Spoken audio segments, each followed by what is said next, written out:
Tecno Camon 20 Premier adalah sebuah smartphone flagshipnya Tecno yang dibawa oleh Tecno Indonesia di 2023. Dan apakah 1 tahun kemudian ini HP ini masih layak untuk dibeli mengingat harganya sudah turun? Kalau di official store masih sekitar 5,5, tapi kalau di marketplace sudah dijual di 4 jutaan. Apakah HP ini layak untuk dibeli? Mari kita lakukan review dari Tecno Camon 20 Premier ini ya guys. Secara singkat, spesifikasi yang dibawa oleh HP ini adalah menggunakan prosesor MediaTek Dimensity 8050, RAM 8 GB, dan storage 512 GB UFS. Apakah ini menarik? Mari kita bahas. Aspek pertama yang akan kita bahas dari sisi kameranya, di mana kamera ini adalah nilai jual utama yang ditawarkan oleh Tecno Camon 20 Premier, yaitu dengan sensor 108 megapiksel untuk kamera ultrawide atau 0,5 atau 0,6, yaitu adalah kamera ultrawide-nya. Jadi ini adalah sensor terbesar yang pernah ada di kamera ultrawide untuk saat ini, bahkan di kelas harga 5, 6, 7, bahkan di bawah 10 juta. Tidak ada yang sebesar itu. Di atas 10 juta juga kita tidak menemukan ada sensor ultrawide 108 megapiksel ya guys.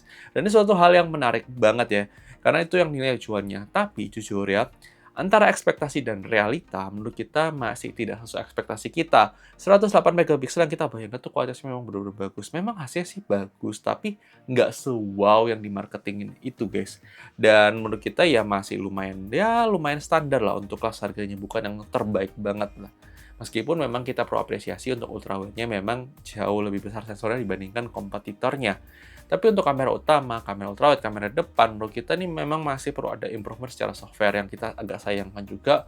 Untuk perekaman videonya, untuk 4K video itu memang bisa 4K depan belakang, tapi tidak bisa switchable lens. Kemudian juga untuk HDR video juga cuma maksimal di 1080p.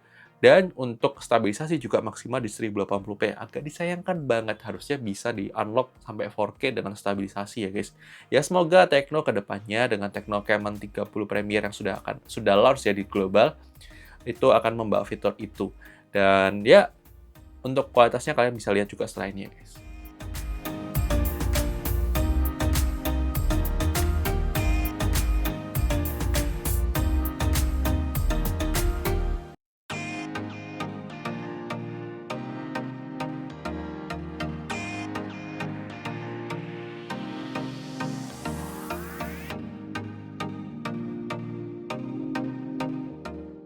Oke, ini adalah sampel perekaman kamera depan dari Tecno Camon 20 Premier kalau kita gunakan buat perekaman video dalam kondisi outdoor sih. Dan kita bisa bilang ini pakai HDR. Kulit kita memang agak putih banget ya, diputihkan. Terus kemudian ini kualitasnya kurang lebih seperti ini. Gimana menurut kalian? Silahkan tulis di kolom komentar. Oke guys, ini dia adalah sampel perekaman kamera belakang dari Tecno Camon 20 Premier kalau kita gunakan buat perekaman video dan mode HDR video. Ini bisa merekam hingga resolusi 1080p 30 fps. Gimana mungkin untuk kualitasnya? Silahkan tulis di kolom komentar. Oke, ini adalah sampel perekaman kamera ultrawide kalau kita gunakan buat perekaman video. Sayangnya untuk kamera ultrawide tidak bisa merekam resolusi lebih dari 1080p dan juga dia tidak bisa untuk HDR video. Agak disayangkan banget, padahal ini nilai jual utama dari Tecno Camon 20 Premier ini adalah dari sisi kamera ultrawide yang 108 megapiksel. Ya, semoga sih diperbaikin lah di generasi selanjutnya. Silahkan tulis di kolom komentar. Oke guys, ini dia adalah sampel kamera depan dari Tecno Camon 20 Premier kalau dalam kondisi OLED ya. Jadi ini lagi subuh, jadi dia noise-nya cukup berasa ya. Untuk kualitas kamera depannya kalau dalam kondisi low light seperti ini. Untuk harganya sih termasuk ya memang agak sedikit gimana ya guys untuk kualitasnya dalam kondisi low light seperti ini. Noise-nya berasa banget. Mungkin ini perlu ada update software supaya bisa diperbaiki untuk kualitas kamera depannya. Tapi ya silakan tulis di kolom komentar. Oke guys, ini dia adalah sampel perekaman kamera belakangnya untuk utama kamera belakangnya. Kalau dalam kondisi low light ya, ini sebenarnya bukan benar-benar low light banget ya, tapi ini karena sudah suasana subuh yang sudah mulai terang pagi. Tapi gimana menurut kalian untuk kualitas kamera belakangnya? Noise-nya cukup berasa ya, ini kayaknya di boosting banget ya untuk kualitasnya. Tapi ya silahkan tulis di kolom komentar ya guys. Oke, ini kalau untuk ultrawide-nya ternyata ultrawide-nya, wah ini sih luar biasa sih. Warnanya kenapa kayak gini ya? Karena terlalu di boosting sini, kayaknya masalah software dari Tecno ini sih. Untuk ultrawide yang seharusnya adalah nilai jual utama dari HP ini, kayaknya software kameranya masih belum seoptimal itu sih guys. Tapi gimana menurut kalian untuk kualitas kamera low light-nya? Silahkan tulis di kolom komentar ya guys. Kemudian bicara soal performance, HP yang dibekali oleh prosesor MediaTek Dimensity 8050 ini itu mendapatkan skor Antutu sekitar 700 ribuan, sebuah angka yang tergolong standar untuk kelas harganya. Bukan yang terkencang, tapi juga bukan yang terpelan. Menurut kita masih termasuk oke untuk penggunaan harian, meskipun kadang-kadang kita masih menemukan adanya stutter ketika HP-nya mulai panas. Jadi memang ini adalah isu manajemen panas yang ada di HP ini menurut kita tuh masih lebih mudah menghangat ke panas kalau misalnya kita pakai intens, apalagi kalau kalian pakai buat gaming. Nah, secara benchmark Geekbench 6 juga kalian bisa lihat skor untuk di HP ini seperti apa. Kemudian 3D Mark Wildlife Extreme Stress Test juga kalian bisa lihat skornya juga di layar kalian. Dan terakhir PC Mark kalian juga bisa lihat skornya di layar kalian. Bisa dibilang secara benchmark memang bukan yang terbaik untuk kelas harganya, tapi masih termasuk oke lah guys untuk kelas harganya. Dan mari kita juga lihat untuk secara gaming sendiri, kita coba game Mobile Legends, kalian bisa lihat untuk settingnya. Dan untuk rata-rata FPS-nya. Lanjut kita bicara game PUBG Mobile, kalian bisa lihat untuk settingnya. Dan rata-rata FPS-nya. Kemudian game COD Mobile, kalian bisa lihat untuk settingnya. Dan rata-rata FPS-nya. Kemudian game Genshin Impact, kalian bisa lihat settingnya. Dan rata-rata FPS-nya. Bisa dibilang kalau game Mobile Legends dan game Genshin Impact itu agak throttling karena memang manajemen panasnya benar-benar kerasa banget sih guys, benar-benar hangat dan kepanas untuk dipakai gaming jangka waktu panjang. Dan itu suatu hal yang memang kayaknya karena dari chipsetnya dan sistem pendinginnya memang belum optimal sih guys menurut kita. Kemudian dari sektor layar, HP ini dibekali layar AMOLED dengan resolusi Full HD Plus refresh rate 120 Hz, kemudian bisa nonton YouTube 4K 60 HDR, tapi Netflix maksimal di 1080p, tapi tidak support HDR, agak disayangkan ya guys.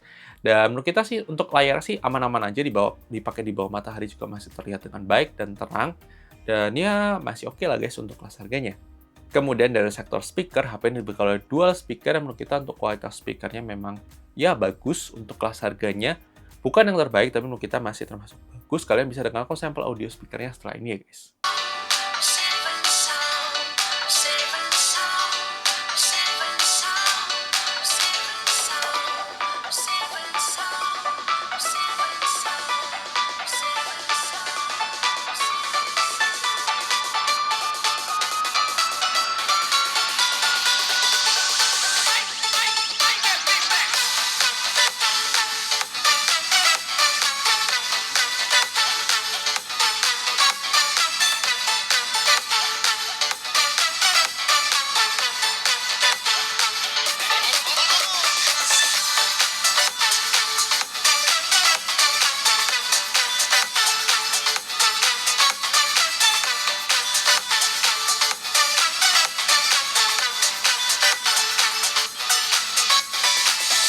Lanjut dari sektor baterai, kualitas baterai 5000 mAh-nya dari HP ini memang menurut kita termasuk cukup boros.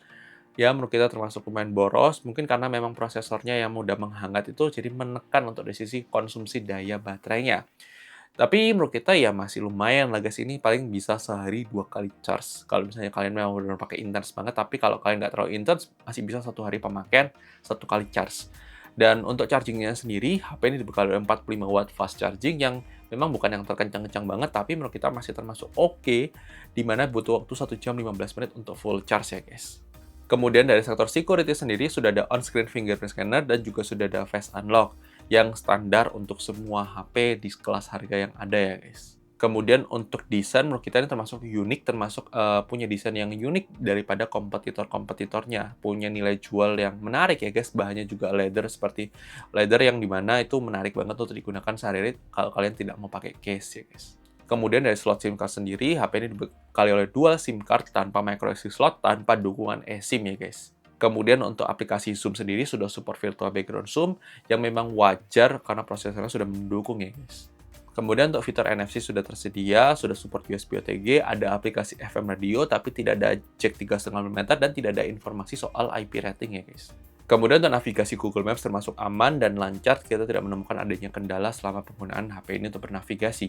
Kemudian dari sisi jaminan update software sendiri, HP ini kalau kita mendapatkan informasi dari internet itu mendapatkan 2 tahun update. Dan dia sudah dapat 1 kali update OS dari Android 13 ke Android 14 dan rumornya masih akan mendapatkan Android 15. Ya semoga itu benar ya guys. Kesimpulannya, untuk akhir 2024 menurut kita HP ini sudah terasa kurang menarik untuk package yang ditawarkan ya guys.